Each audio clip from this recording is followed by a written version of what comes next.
Avril 2010. Un volcan islandais entre en éruption et déclenche une vague de panique dans toute l'Europe. Pourquoi ce phénomène hors du commun a-t-il eu de telles conséquences? Des spécialistes craignent que cette éruption ne soit que le début d'une violente réaction en chaîne.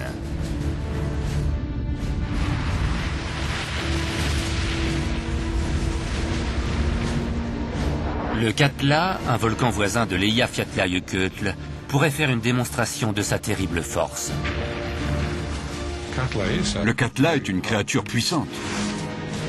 Dans un alignement de volcans qui borde l'océan Pacifique, la menace est imminente. 4 d'entre eux pourraient provoquer un cataclysme mondial. Ces éruptions de grande ampleur auront un impact dramatique sur nos vies. Comment nous prémunir contre leur pouvoir dévastateur?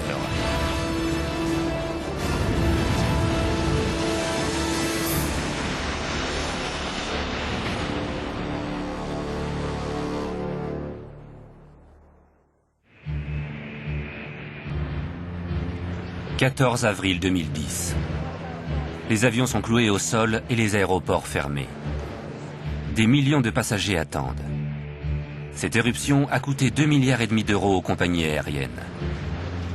Mais pour les voyageurs et les entreprises, le prix est bien plus élevé.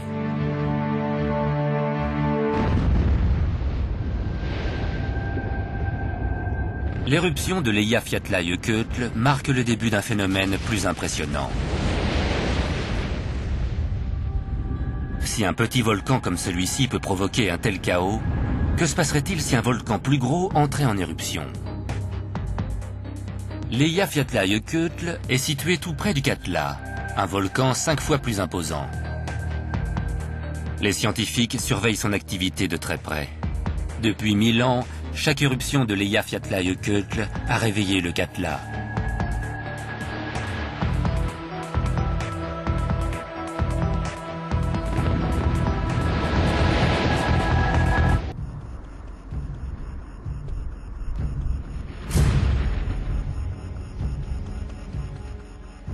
Fin 2009, l'Institut météorologique d'Islande détecte des vibrations dans le sud du pays.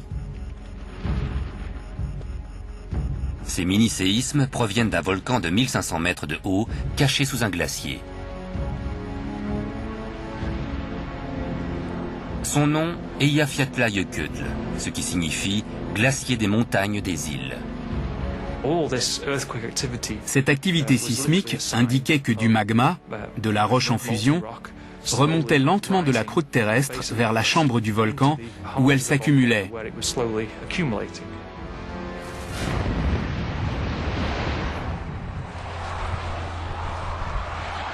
La dernière éruption de ce volcan, qui remonte à 1821, a duré plus d'1 an.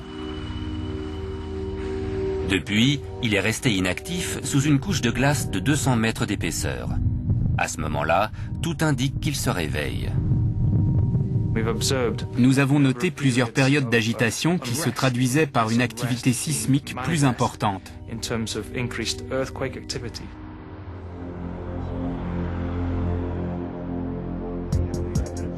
En janvier, les scientifiques maintiennent la surveillance du volcan. Des sismographes très sensibles mesurent les vibrations tout autour. Cette carte recense toutes les stations sismographiques d'Islande. Comme vous le voyez, le maillage est très dense dans le sud du pays, car c'est la zone où l'activité sismique est la plus forte. L'Eyjafjallajökull est ici, dans le sud. Les tremblements de terre sont plus fréquents et plus puissants. Un séisme indique que des rochers se brisent. Dans la périphérie d'un volcan, cela signifie que du magma va probablement émerger des profondeurs de la Terre.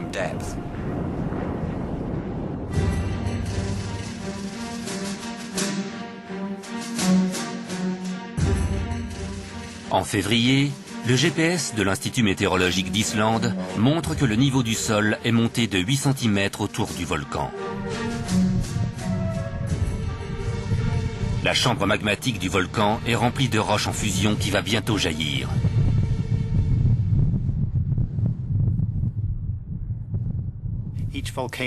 La chambre magmatique d'un volcan s'étend généralement sur 5 à 10 km de profondeur. Peu à peu, elle se remplit de magma jusqu'à ce que le cratère se fissure et que le magma se propulse à l'extérieur. C'est là que commence l'éruption.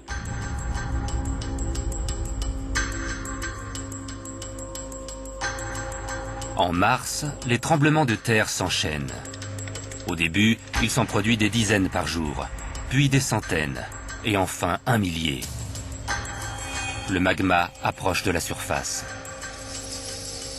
Le niveau d'activité sismique était inquiétant.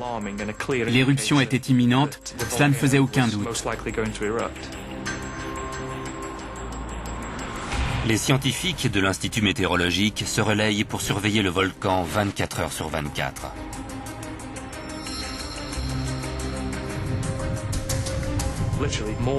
Les séismes étaient de plus en plus fréquents à l'approche de l'explosion.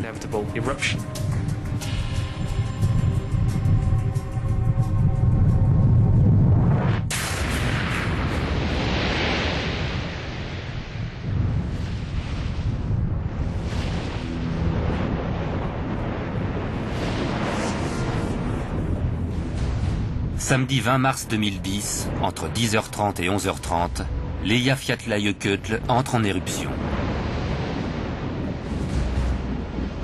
Le phénomène ne se déroule pas comme les scientifiques l'ont prévu. Le magma jaillit par le flanc du volcan à un endroit où la couche de glace n'est pas épaisse.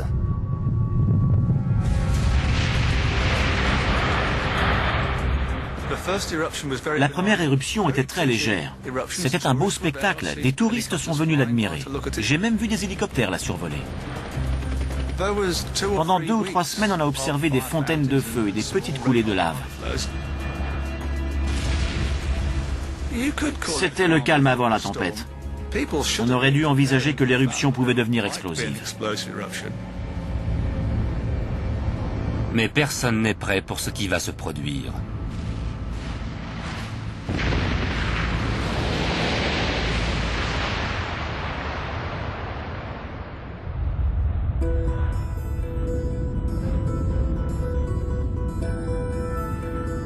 Lorsque le volcan entre en éruption, un événement bien plus impressionnant se prépare sous terre.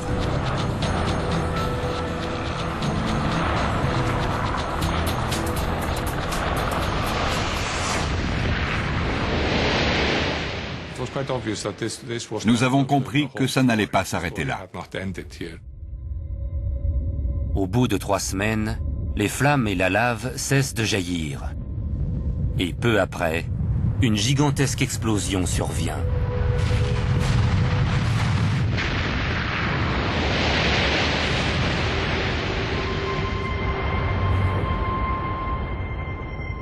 Elle est 10 fois plus importante que la première. Cette fois-ci, le magma s'écoule par le cratère principal, sous le glacier.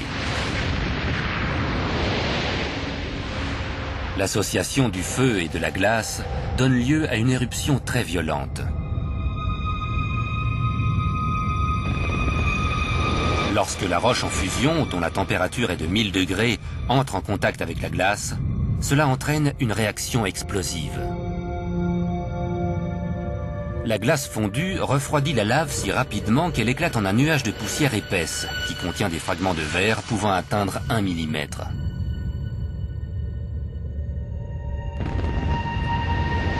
L'explosion projette une colonne de poussière et de débris à 9000 mètres d'altitude.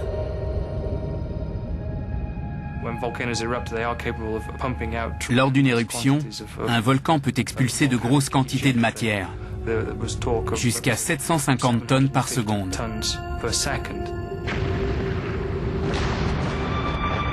Le nuage propulsé vers le ciel contient des particules. En s'entrechoquant, elles créent de l'électricité statique qui se décharge sous la forme d'éclairs.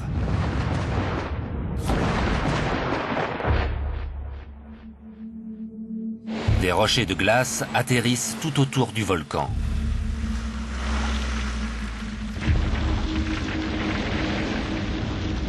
Des millions de litres de glace fondue se déversent sur la montagne.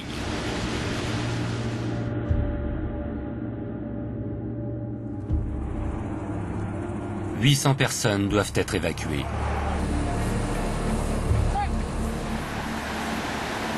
Ces inondations menacent de détruire la route principale de l'île. Mais les Islandais ne tardent pas à réagir. Ils creusent des brèches dans la route pour que l'eau puisse s'écouler.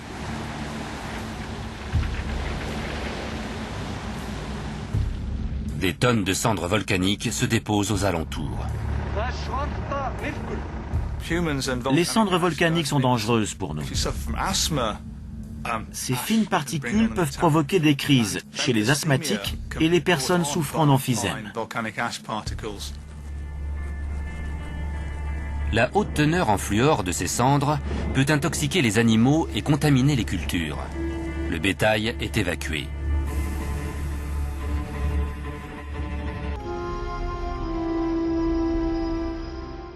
Le jet stream peut souffler à 160 km/h. Si un nuage de cendres se trouve sur son passage, il peut se disperser très vite et très loin. Ce jour-là, le jet stream a pris une direction inhabituelle.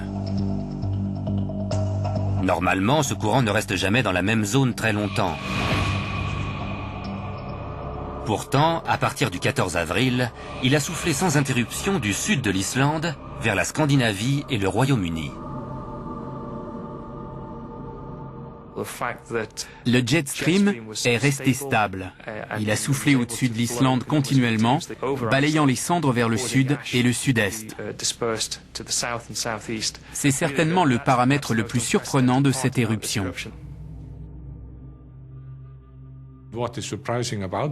La traînée de cendres était assez étroite au niveau du volcan, mais au-dessus du nord de l'Europe, elle a commencé à se disperser.